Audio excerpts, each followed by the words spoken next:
ఇంతకుముందు అంటే ఏదైతే జరుగుతున్న ఘటనలు ఉన్నాయో వాటిల్లో వాళ్ళు పిచ్చోళ్ళు చేస్తున్న వాళ్ళు చేస్తారు, ఇక్కడ గవర్నమెంట్ అధికారులు చేస్తారు. వీళ్ళందరూ పిచ్చోళ్ళ కింద లోపల పెట్టాలండి. ఇది ఒక పిచ్చి వాళ్ళ తాగేశారు. మరి దీని మీద ఏమైనా సమాధానం చెప్తారు? అడిగే మగాడ అసెంబ్లీలో ఎవడైనా ఉన్నాడా ఈ సంఘటన గురించి?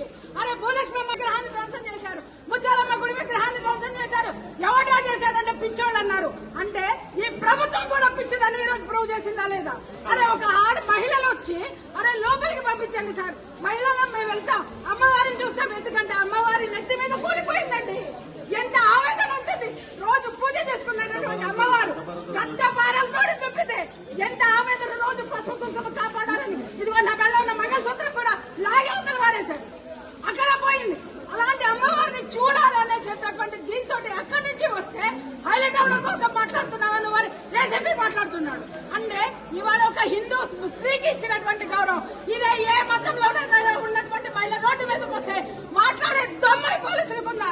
మాట్లాడే దమ్మై ప్రభుత్వాలకు ఉందా? అరే ఇంకా సిగ్గు లేకుండా హిందువులంతా లోపల కూర్చుంటున్నారా? సిగ్గు లేకుండా మనం అందరినీ మహిళలందరినీ చాదగాని వాళ్ళ కింద తయారు చేసి ఈ దరిద్రులకి దౌర్భాగ్యులకి దగులుబాజీలందరికీ కూడా మన మానవత్వాన్ని మన ఆహారాన్ని తాకట్టు పెడదామా అనే అస్తిత్వాన్ని మన స్త్రీల అస్తిత్వాన్ని తాకట్టు పెడదామని ప్రశ్నిస్తున్నారు. ఏమి గతి పట్టిందండి? బోనాల్లో అమ్మవారికి బలవరం బళ్ళు కట్టి తీసుకొచ్చేటటువంటి అమ్మవారిని ఆటోల్లో తీసుకెళ్లినటువంటి అతి దీనమైన హీనమైన స్థితిని మనమే మన హిందువులమే ఈ గతి అమ్మవారికి పట్టించాం. సిగ్గుపడాలి మనం హిందువులు అని చెప్పుకోవడానికి, నిజంగా సిగ్గుపడాలి. పసుపు కుంకుమ కాపాడేటటువంటి అమ్మవారికే గతి లేదంటే రేపు పొద్దున నీ పసుపు కుంకాలకి ఏం గ్యారంటీ ఉంటుంది? ఇవాళ పోలీసులు ఎంత దౌర్జన్యంగా మాట్లాడారు, ఎంత హేళనగా మాట్లాడారు. నేను ఒక హిందూస్తిగా నేను ఇక్కడికి వచ్చాను, అరే ఆడవాళ్ళని పంపించండి అని మాట్లాడితే ఎంత ఘోరంగా మాట్లాడారు.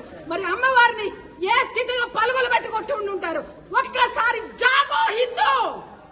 ఎమ్మెల్యే కాలనీ అని ఇక్కడ ప్రజాప్రతినిధులు ఇక్కడ దగ్గరలోనే ఉంటారు, ఎవరు కూడా స్పందించట్లేదు, ఎలా చూస్తారు? వాళ్ళు మనుషులైతే కదా సార్, ఓట్లు దండుకుని కూర్చున్నటువంటి మూర్ఖులు దగులుబాజీలు ఎన్నుకున్నంత కాలం మన బతుకులు ఇలాగే ఉంటాయి. ఇలాంటి ప్రభుత్వాల్ని, మూఢంతో ఉన్నటువంటి ప్రభుత్వాల్ని, దిక్కుమాల సెక్యులరిజం అని మాట్లాడి హిందువుల్ని తాకట్టు పెట్టేటటువంటి ప్రభుత్వాల్ని, కూల్చేటటువంటి ప్రభుత్వాల్ని తగ నరికే రోజు ఎప్పుడు వస్తుందో, ఎవడైతే ముందుకు వస్తాడో అప్పుడే బాగుపడుతుంది భారతదేశం. దీనిపైన సీఎం రేవంత్ రెడ్డికి ఏం చెప్తారు? కొండా సురేఖ గారు ఓటుతో సమాధానం చెప్తాం. నేను ఇప్పటి వరకు రాజకీయాలు మాట్లాడాల, నేను ఎప్పుడు కూడా మాట్లాడాల. ఇప్పుడు కంకణం కట్టుకుంటా, ప్రతి ఒక్క హిందువుని జాగృతం చేస్తా, ప్రతి ఒక్క హిందూ స్త్రీని జాగృతం చేస్తా. ఓటుతో బుద్ధి చెప్పకపోతే అప్పుడు మాట్లాడతా నేను.